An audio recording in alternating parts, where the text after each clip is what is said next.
അനിയന്റെ ഭാര്യയുടെ അനിയനെ കല്യാണം കഴിച്ചു കൊടുക്കാൻ പറ്റില്ലെന്ന് നിങ്ങൾ പറഞ്ഞതുകൊണ്ട് വൈരാഗ്യം മൂത്ത് മകൾ മാലതിക്കും നിങ്ങൾക്കും കോഴിത്തലയിൽ കൂടോത്രം ചെയ്തിരിക്കുന്നു എന്ന് ചക്രപാണി അദ്ദേഹം പറയുന്നു.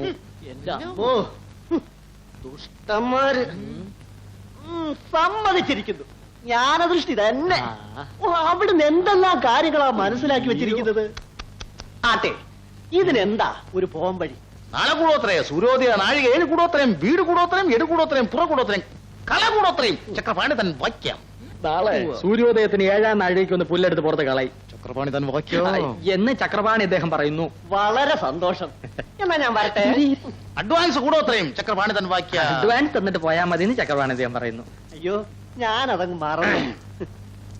50 എന്ന സമസ്ത പുരാണ 100-200 പ്രതികയും സ്തൂനയും. ചക്രപാണി തൻ വാക്യം. 50 പോരാ, 100-200 തന്നെ വേണമെന്ന് ചക്രപാണി അദ്ദേഹം പറയും. ഉഡാൻസും വേലത്തരവും സ്ത്രയും നമ്മുടെ ഉഡാൻസും വേലത്തരം ഒന്നും ഇങ്ങോട്ട് ഇറക്കണ്ട എന്ന് ചക്രപാണി അദ്ദേഹം പറയുന്നു. അയ്യോ, അങ്ങനെ ഒരു വേലത്തരം ഞാൻ ഇറക്കത്തില്ലേ. ആ